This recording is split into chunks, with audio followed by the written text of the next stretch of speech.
Do you like amusement rides, like roller coasters? The thrill and exhilaration, making you feel like you're really on the edge of what your body can handle, all while you're safely fastened into the ride?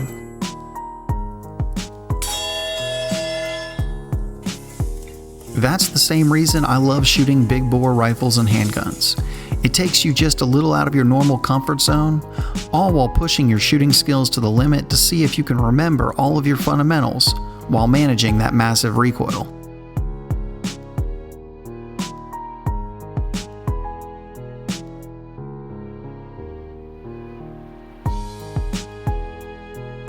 I've been wanting a big bore AR for some time now, but I kept bouncing back and forth between which caliber and what platform.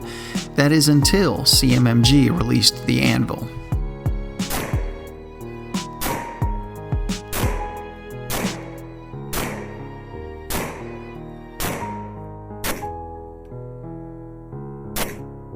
What really sold me on the Anvil is it's not really an AR-15. It's built on CMMG's mid-size platform, the same platform that they build the Mutant on, another rifle that I absolutely love.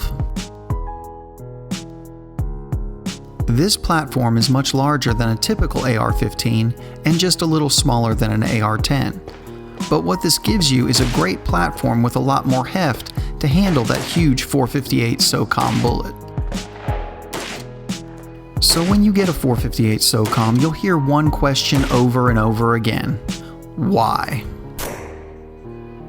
Why .458 Socom? Because bigger, better, faster, harder. Because America. Because the mere concept of a rifle like this will send a tear down the face of a liberal, and would definitely be qualified as deplorable by the Clintons. And yeah, that makes me want it that much more. In fact, that makes me want to get a second one so I can be twice as deplorable and have another liberal crying. Because I take comfort in knowing that I have a rifle that can handle an intruder at my neighbor's house, behind a brick wall, and a refrigerator. And maybe you shouldn't ask a guy who has one of these, and a couple of these why he would like a .458 Socom. The question should be what took me so long to get a .458 Socom. Okay, but in all seriousness, this gives you a round that you can hunt large game with and do it in a modern sporting rifle package. .458 Socom is a great hunting round, because the round ballistically closest to it is the .4570, and that has been used for hunting large game for generations. Or you could be like me and just have it because it's a ton of fun to shoot. Like I touched on earlier, the greatest thing in my opinion about the Anvil is the fact that it is larger than a normal AR-15. This helps absorb some of the recoil, and this thing will kick just a bit more than a 5.56.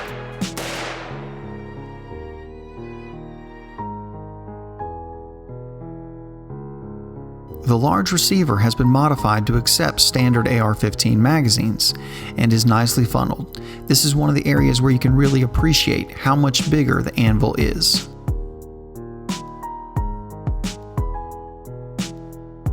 For those not familiar with the .458 Socom, it will feed out of standard AR-15 magazines. However, that huge bullet will take your normal 30-round double-stack magazine and turn it into a single-stack 10-round magazine. For some strange reason, I just find this really cool. The Anvil comes with a Lancer mag that has had the feed lips ever so slightly widened to help feed the .458 Socom. However, most normal AR mags that we tested worked just fine too.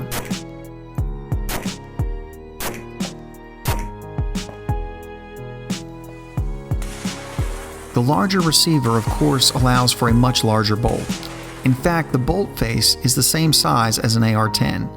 This is a great feature because when using these larger diameter rounds like .458 Socom on a regular AR-15 bolt, it would require machining the walls of the bolt until they were very thin and potentially weak.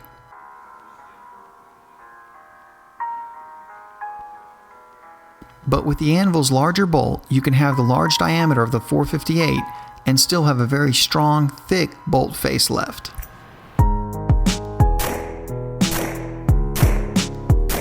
Seems like everyone on YouTube has been shooting all kinds of stuff with the Anvil just to see what kind of havoc they can cause with this round. Of course, I couldn't resist and wanted to get in on that too, but I wanted to do something just a little bit different. Of course, the Anvil will blow up a 2-liter bottle and make a watermelon explode. Then I thought, what about a cinder block? But I knew that a 458 Socom would smash right through that without any problem too.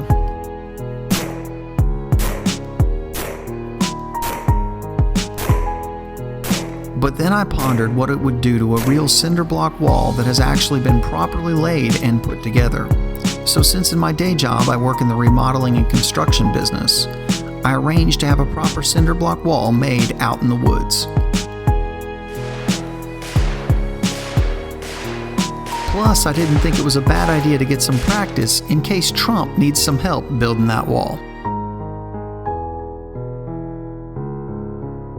It was perfect, and what was even more beautiful was those massive 458 Socom bullets running right through it. Note to self, another use for the Anvil: demolition device, sledgehammer. What is really important to notice here is the size of the exit wounds left on the wall. While the 458 Socom was punching nice big holes in the front, the backside left holes somewhere between the size of your fist and a football. Absolutely massive.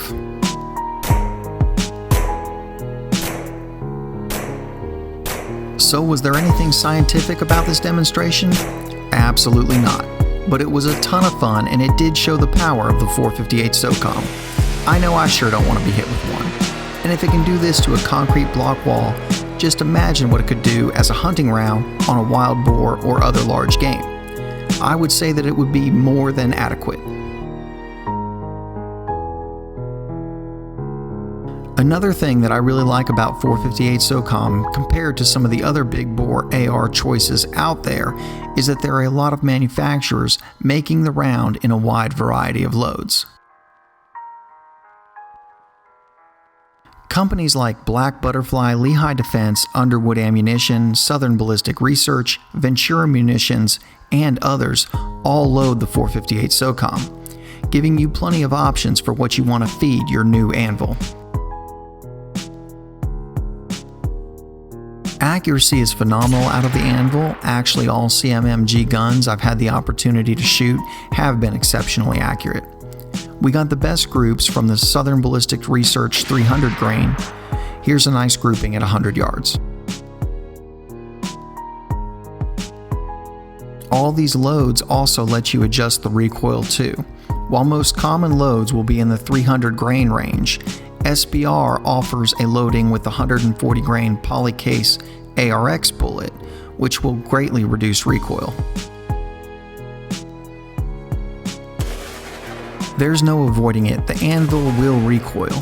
I guess like some kind of sick masochist, I love this aspect and really enjoy shooting a gun that lets you know it has some real power going downrange. All three in the bullseye.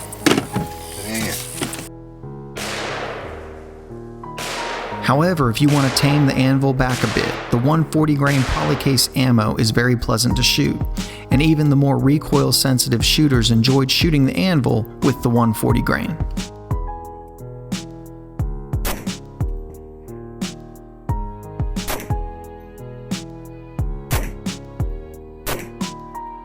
Some other nice features on the Anvil are the full-length rail on top, allowing the attachment of any kind of optics that you could dream up.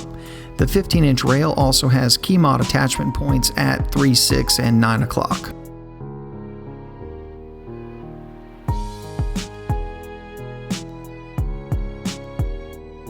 This allows for the attachment of accessories, all while keeping that rail light and smooth. There's also a very effective muzzle brake that tries to help tame that recoil. So what's it like shooting the CMMG Anvil? It's like trying to tame a freight train, wrestling a grizzly, or it's like shooting a Patriot missile right off your shoulder. No, it's really not that bad, but some other reviews I've seen make it seem close to that. In all honesty, the gun recoils a bit, but if you have any experience shooting big bore rounds like the 7mm Magnum 300 Win Mag or 4570, it's really no big deal. Actually, with the good ergonomics of the platform, it really handles the recoil very well.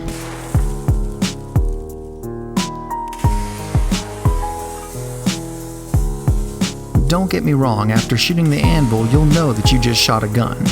But it won't do anything like knock you flat on your butt, dislocate your shoulder, or anything like that.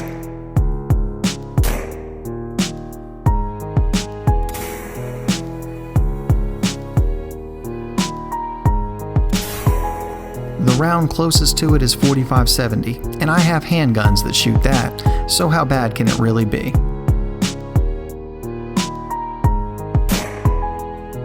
If you're in the market for a big bore AR, I think it would be pretty hard to beat the Anvil.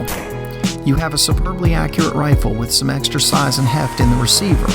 In addition, the larger bolt will help deal with the 458 Socom blast for the long run. Great ergonomics, and lots of options in ammunition with the 458 Socom round.